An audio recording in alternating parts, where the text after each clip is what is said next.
Greetings all, it's Blue Knight, and welcome to the finale of Donkey Kong 64. Previously, we infiltrated Hideout Helm and deactivated K. Rool's Blastomatic, saving DK Isle from whatever cruel fate K. Rool had in mind for it. All in just one sitting too. I was really surprised about that.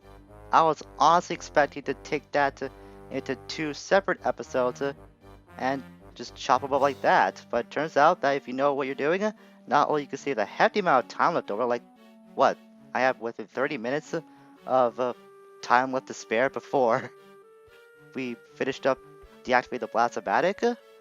I was expecting that to take a lot longer than that. So since we did deactivate the Blastomatic today, we're going to head to the upper deck of this helm and see if we can finally chase down K. Rool and stop him once and for all. So we head up here. We can see that this is where the steering room, so to speak, of K. Rool's mechanical crocodile is located at. We did see this back at the beginning of the game, and I probably had another cutscene or two that I'm not thinking of. If we did, then, like I said, I'm just not remembering it. I just like the fact that we can actually come to this setting and go through it ourselves, but we saw it at one time in a cutscene that we probably thought we couldn't access otherwise. So we can take a look over here. There's a picture of the full moon for some reason. Maybe K. Rool deep down inside is like a night owl at heart. Oh, the enemies respawn here too, but I didn't think they would for some reason. We'll go over here. This is where the one path that leads back to the beginning of the helm is. And here we see a battle crown icon, and I think there's a number behind it. Oh, never mind. It was just not appear for some reason. It just blacked out again? Strange. That's really weird. If you go away from it, then it just pops out of existence. But if you go near it again, not going too near that is, it would actually show the number 4. That was really odd. Oh, this K. Rool, speaking of which. And there goes K. Rool, all the same. Yeah, he ain't sticking around. He probably knows his fate is sealed.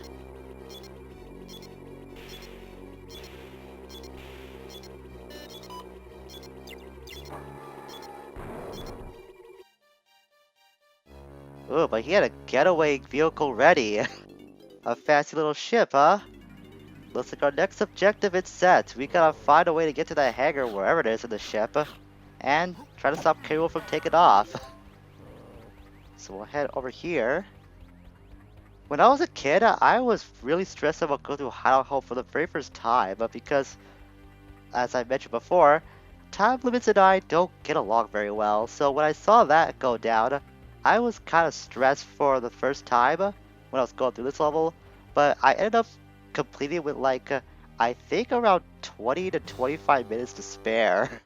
So that's how I know that being paranoid for nothing, it's something you don't have to worry about in this mode, not mode, in this level, if you know what you're doing.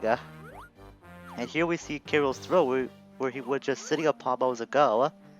And there's the pipe he used to escape, well, not full view. I will get a better view of that just to show, for the heck of it. Again, you really wouldn't think you would come into this room because it was being used in so many cutscenes, but it turns out that you can infiltrate this place. And here's where all of our faces are. I have no idea what these things are. They'll be like buttons, trophies. I'm not sure what they are, but K. Rool seemed to like to have them decorated for whatever reason.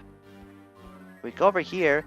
This is why I said it was imperative that you needed both the Nintendo and the Rareware coins, because you need that to get through this last door. Beyond this door are 2 banana fairies that you could probably get from the outside of the room actually. Yeah, you can.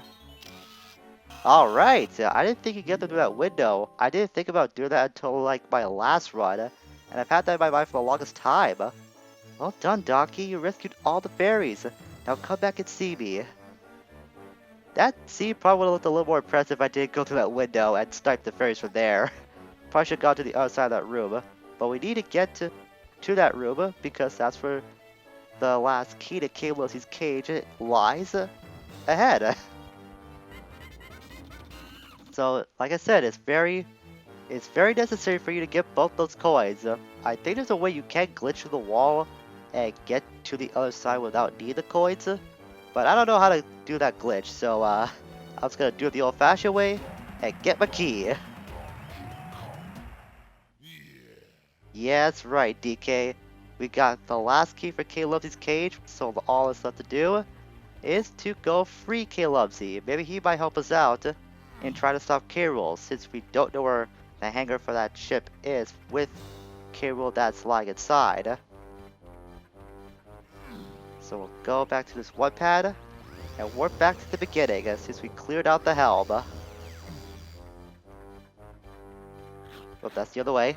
Don't want to go do that big crumbling, big critter, I should say. We'll use this to warp back since the visor gone. Very easy shortcut now. So we'll go outside. Now we can head over to Calebsy and free him, but there's actually one piece of business that we can't take care of. We heard from the Banana Fairy that we can't go back to their isle to see what reward we can get from the Fairy Queen, now that we freed all of her children, I guess. I just realized I'm going into this with the wrong Kong. I need to have Tiny for this. So we'll switch out really quickly and go back to this aisle so as I can find the 5-pad. There it is. To get our reward from the Fairy Queen. But if you really think about it, the last time we did see the Fairy Queen is actually just an enlarged Banana Fairy model. There's not much else that makes it distinct from all the other fairies we've seen on our journey. Now that we have collected all of them. It's just a bigger fairy, nothing else.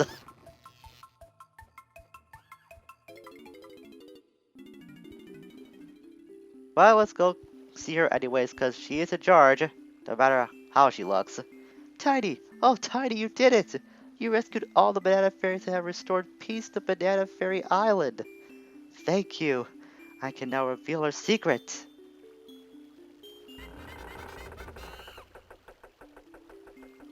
So beyond that door is something very special. Tiny, thanks once again. Banana Fairy Kingdom is eternally grateful to you and your friends. Like I said, there's nothing really distinct about this fairy. It's just a bigger fairy model than all the other ones we've seen on our journey. Whatever, she's the queen, so I'm not gonna try and anger her, because heavens know what will happen if she tried to sick all of her children on us. I would imagine the result would not be very good for Tiny, and probably the rest of the DK crew as well. So go through this door. It's the fabled Rareware banana. That's actually the 201st and definitive final banana we can get in the game. A whopping 6 for Tiny by herself in the overworld count. It's kind of a jerkish reward if you really think about it, because all that time we spent collecting the banana fairies, while they have been very useful in refilling our count / extending our count, as well as the shockwave ability we have after meeting the Fairy Queen for the first time, the fact it's just another golden banana with a Rareware symbol slapped on it makes it kind of useless. It's just for bragging rights though, so I guess that's probably the thing you're supposed to take away from that, probably. It's a special banana as well, so maybe that's why they wanted to make that a special award. But still, the fact that the Fairy Queen had like one of those golden bananas we needed all this time behind closed doors that was near her, it's kind of jerkish if you ask me.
Yep, there was a reason why Carol had Calebsy, his brother, trapped in that cage the whole time. Apparently, Calebsy is like 10 times bigger than Carol himself.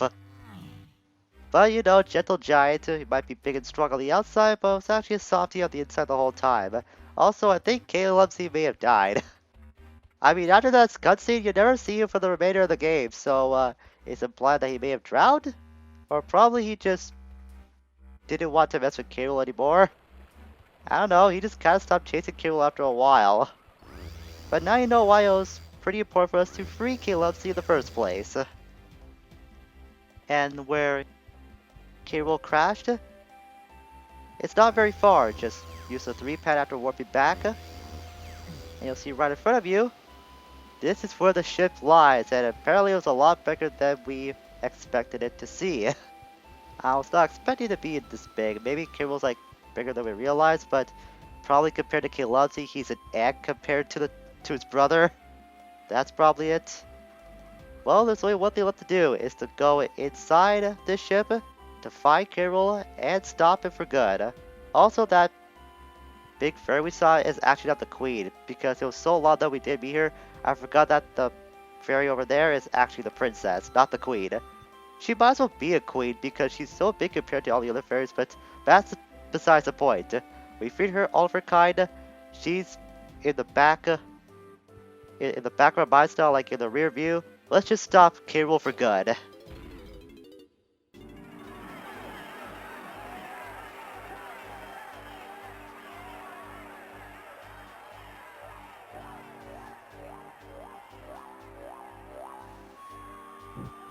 Ladies and gentlemen, welcome to the main event of the game. We bring you 12 3-minute rounds of boxing for the undisputed heavyweight championship of DK Isles. Brought to you by this evening by Rare and Nintendo in association with Carol Enterprises. Introducing the Kong family versus King Crusher K. Rool.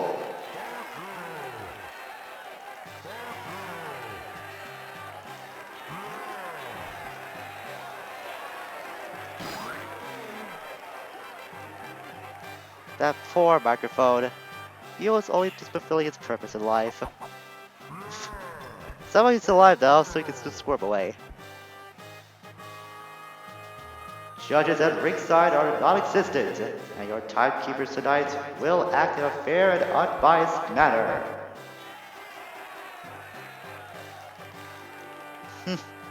Yeah, fair and unbiased, sure, I'll believe that. Look at the one guy that was just facing the wrong way. Weighed in at a solid 800 pounds, I give you the prime primate, Donkey Kong.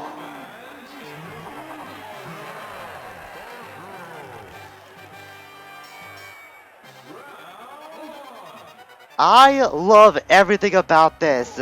It turns out that what was inside that ship was just a big old boxing arena. And we get to take on King Crusher K. Rool, that's his boxing alias for this boss fight. In, well, a boxing match of epics, I suppose. It's not really a boxing match because we're kind of using weapons, so it's pretty unfair as it is. But hey, if K. Rool can cheat, why can't we too?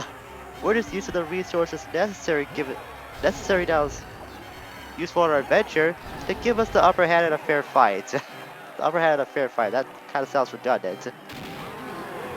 So for this first round, we just have to time ourselves to shoot DK at K. Rool. And the shotguns are getting bigger now. But you can see K. Rool will try to fake you out. Oh, I went over him. I thought I actually collided with K. Rool so he would attack me. Uh-oh. Ooh, that was close. The shockwave are getting a little more dangerous now as you do damage him. So if this does go by like 3-minute actual intervals, if a round's time limit does run out, then the entire portion of that fight resets. And not only that, all the damage you do take in the last round will get carried over. Speaking of which, we just took down Rool in the first round. It's not a first round knockout though. And now, making his way into the ring, is the champ of chips, Diddy Kong. And now we're in the second phase of the fight. So what's Rool gonna do now is throw his friggin' boxing glove at us like a boomerang. This is gonna be a little more annoying than you think though. Just gotta make sure to time this very carefully. Let's go with the rocket barrel, otherwise I might get knocked out of the way like that. Come on. Now this might be the first time where a tablet of a round might expire. I'm not doing a really good jumping into the barrel right now. I'm just more concerned about getting hit by Rool's boomerang boxing glove. So what I'm trying to do is to get over to there. You can see that there are targets on the spotlight where Rool is standing. And this is why I'm trying to be very careful in taking damage. Since Rool can somehow just fling his boxing glove at you with such accuracy that I can't hit you. This is going to be a very, very, very annoying phase. I will say that right now. Oh, I did save myself in time there. Go in there. He can actually attack you with the boomerang glove even if you're transforming. This phase, for like being the second one of the fight so far, is pretty cheap. It'd be very annoying too. Maybe I can just grin and bear the damage. That's probably what I can do. Come on. Ah, man, this phase of the fight is just so stupid. I have no idea why the difficulty of this just ramps up so fast, so quickly. Come on, come on, come on. There's the third one. Can't get out of the way in time, though. I did sustain myself through that third part, though, taking down that last searchlight. I think I'll be fine as long as I just bear the last damage. No, no, come on. Get in the barrel quickly, quickly. Well, it's not gonna be good. Come on, get. Oh, no, no, no, no. This is not happening. Come on, get through. Only got a minute left. This is gonna be close. Big chance. Oh, that was close. Oh man, I was not expecting that to be so close like that. That was a really tough second round. And I feel like those guys, they were really bored of that second round because they were just lying down like that. He boasts the longest reach currently in the world today. Introducing Lanky Kong.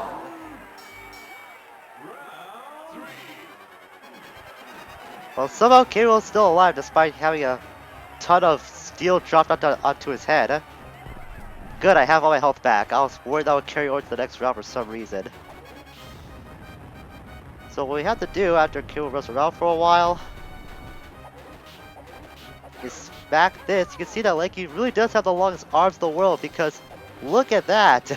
For some reason he's been holding back this entire game and now decides to use the true extent of his arms. Get hit that button over there. Nice. Circle around Rool. Then we grab that.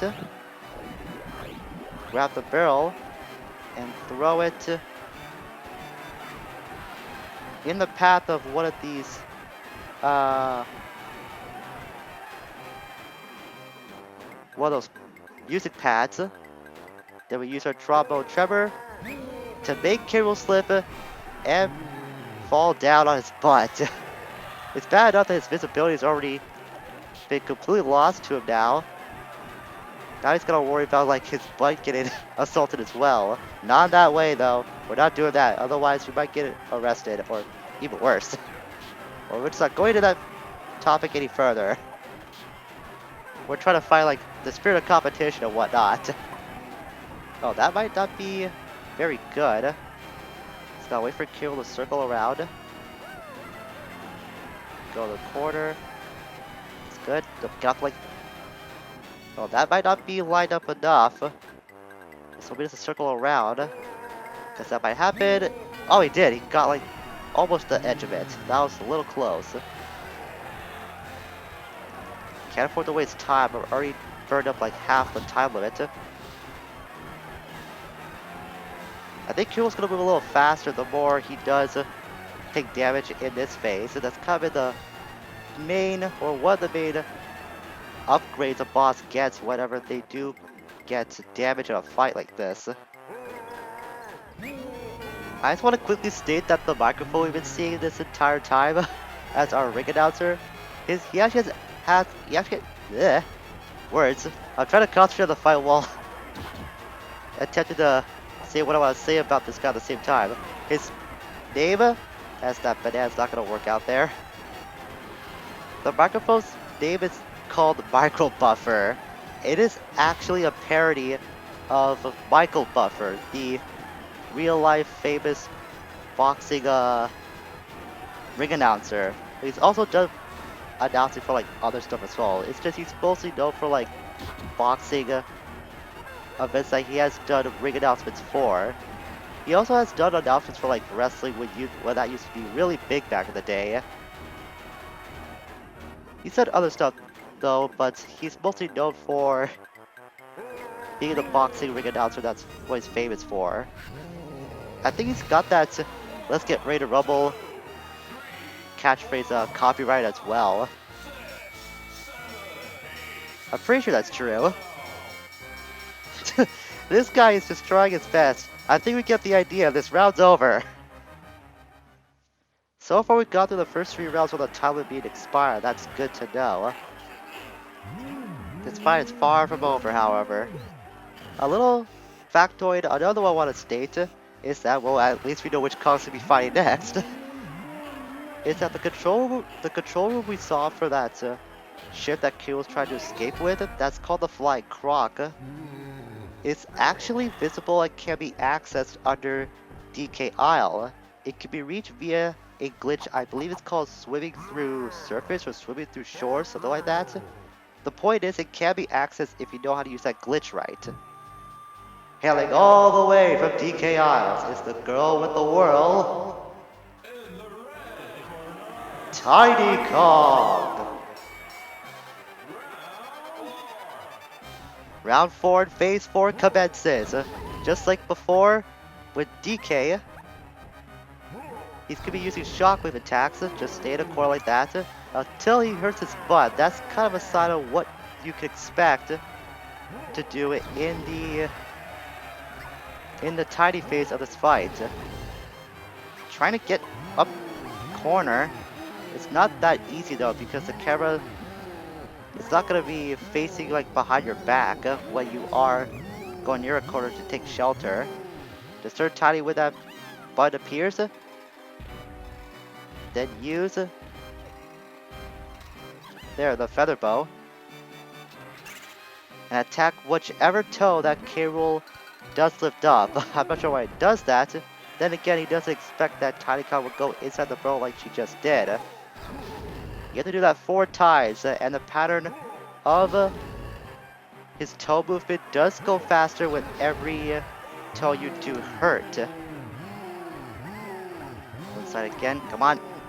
Get there. I don't want to have a repeat of what happened with Diddy, because that was way too close for comfort. I don't want the same thing to happen here. This is one of the few times where you can take out your feather bow when you are in tiny formation. Right. Oh, that's not good. I'm not doing really good dodging this pattern so far. The pattern is always the same, so if you know certain movements, then you can predict where to go next. It's just that the pattern goes faster every time, like I stated before. That's the main thing you gotta worry about. It's just the speed of the toe movement being increased. Just keep butt mashing, K-Rool. You're kind of damaging your own ring. I'm not sure if you want that to happen, because I'm pretty sure, very, very sure that you did pay for it yourself. So the fact you're damaging your own property, it's kind of a waste of money if you keep doing that. You figured he would switch up his tactics a little bit.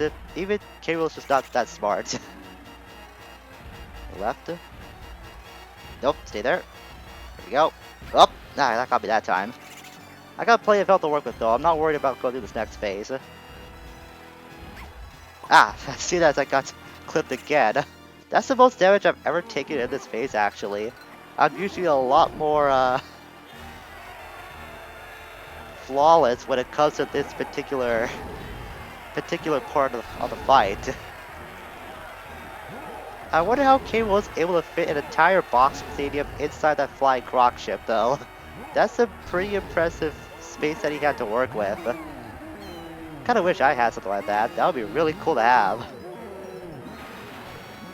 Or maybe it's like underground where DK Isle is and Kane just happened to find it. So I'm not sure. Maybe this is part of the Kong's property. I don't think it is K-Rool still, because he would be that kind of character to go all out when it comes to like sportsmanship and such. He is that kind of guy to make himself look like a big deal. I've been really reckless when it comes to like movement in this toe moving phase. At least the timer stops when you are in here though, so you gotta worry about taking damage. That's the only limit that you can work with in there. So technically this round's gone for longer than 3 minutes. It's just the people that don't really know about that.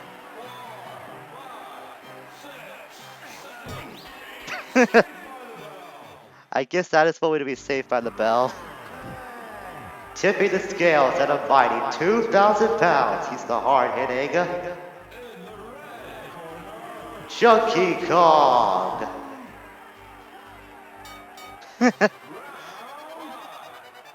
And those guys, the timekeepers are just the MVPs of this entire fight.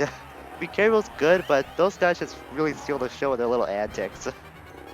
So K-Rool somehow can make himself go off the rope so fast he turns invisible. Apparently he's a lot faster than he looks. What we have to do is match his tactics. Turn invisible ourselves so we can see K-Rool himself again. But then when we go into the hunky chunky barrel, not like that. That's when the hard part of this fight starts. We'll turn big. Oh no!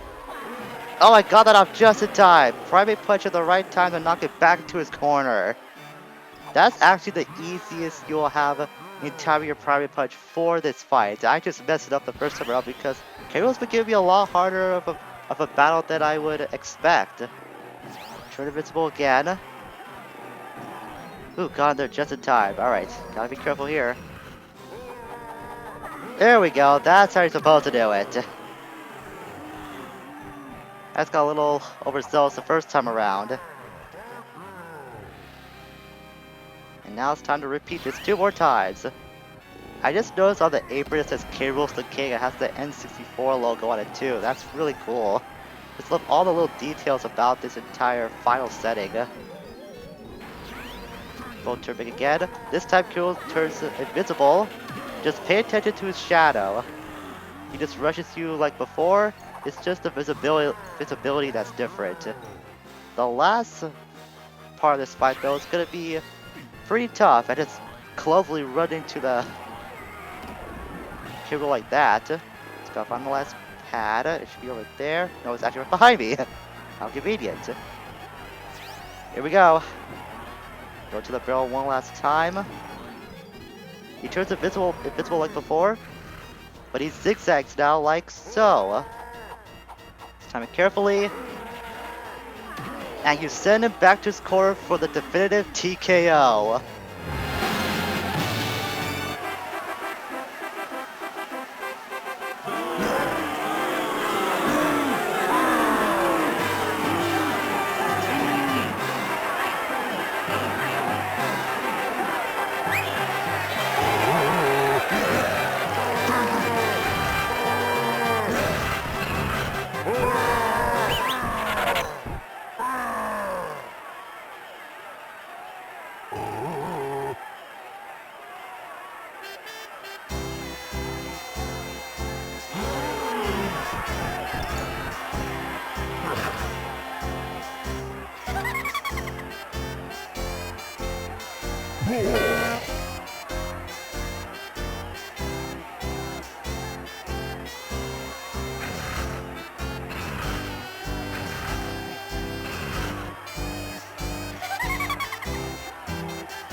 Yeah, I want that ending to speak for itself. The fact that Carol gets all, interested about Candy showing up all of a sudden, that gets kinda creepy. At least Funky's also there to give him the boot back to his own aisle. All just for, I guess, when we found out where Kate Lumsey was hiding out after his little tumble, or his big tumble rather, in trying to chase Carol down. And I guess Carol's been sent back to wherever he came from. And that would be the last time that Carol would appear in any form of Nintendo's video games for like a very long time. I believe it was not until Smash Bros. Ultimate that he made an appearance again. It was a very long gap in which Carol was absent from the video game scene. So to think that this was his final appearance for what was probably like over a decade is very surprising. Not sure why he went absent for so long or why Rare just chose not to use him for that amount of time. But fact is that this was his last appearance for a very long while. And as we can see now, with this whole credits thing going on, that's the end of the game. This was quite the adventure.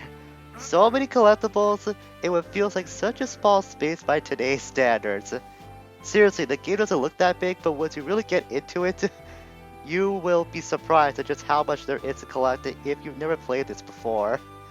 There's some weird design choices that this game has working against it as we see Funky celebrate. This is probably the best part of the cutscene of this entire credit sequence, at least my personal favorite.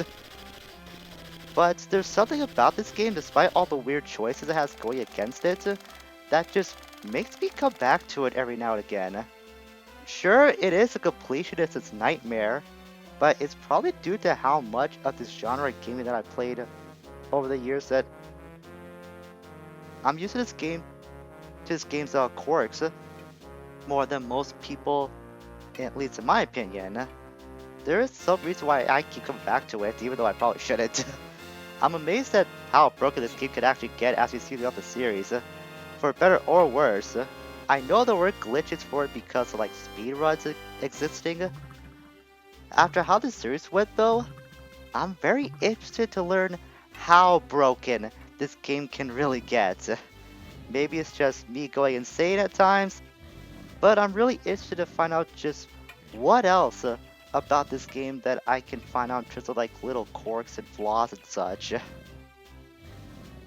Maybe it's also because the reason why I keep coming back to it is that I remember playing this almost around the same time that I was watching the Donkey Kong Country TV show when I was younger. It was exactly around the same period, but I remember it just being so close together that I practically linked the two together for some odd reason. So to me, playing this feels like I'm going through some long lost episode of that TV show. That might be it. Or it could be nostalgia that I have for this game that makes me come back to it, despite not being like one of the better games out there. Still, I do like it a lot. It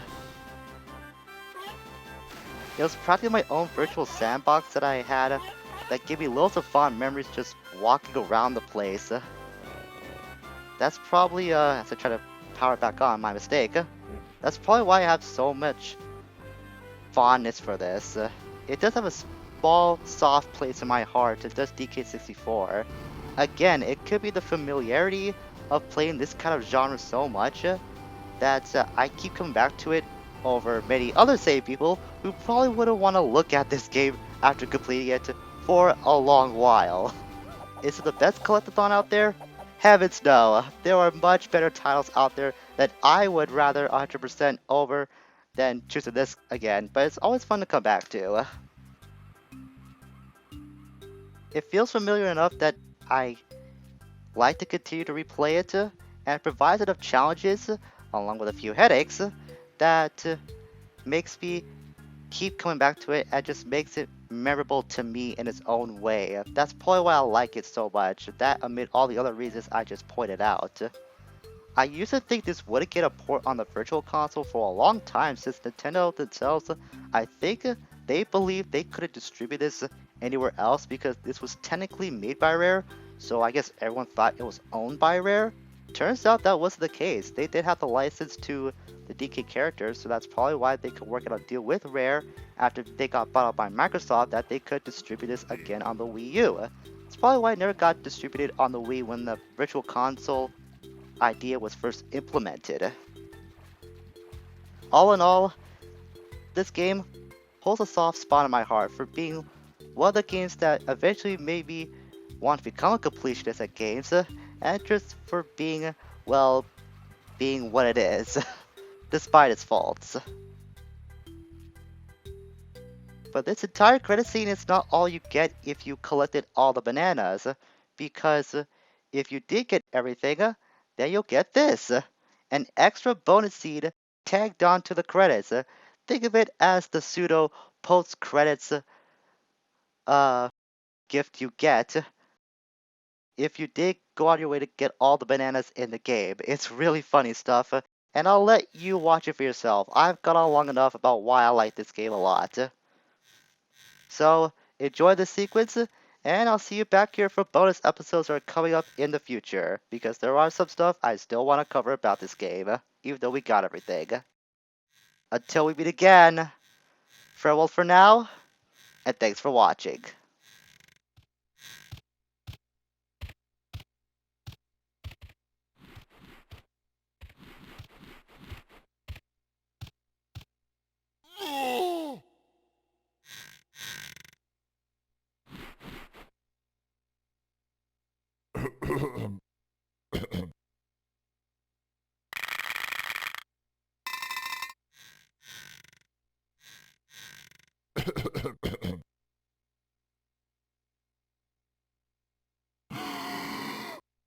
Next.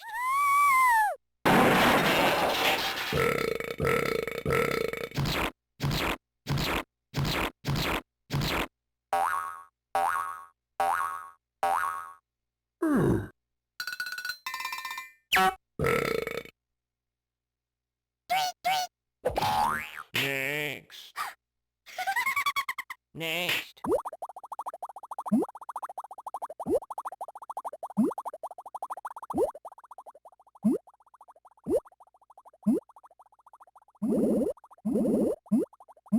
Next.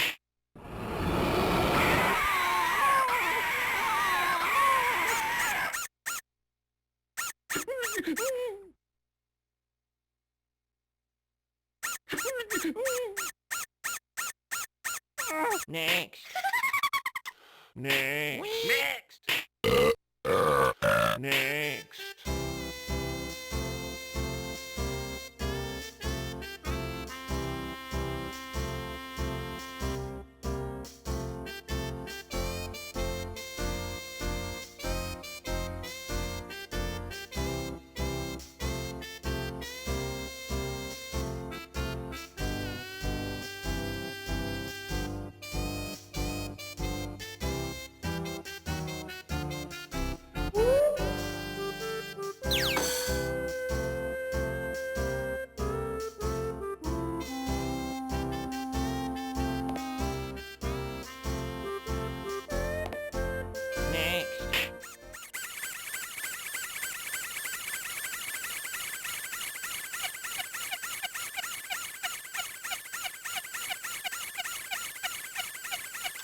Next.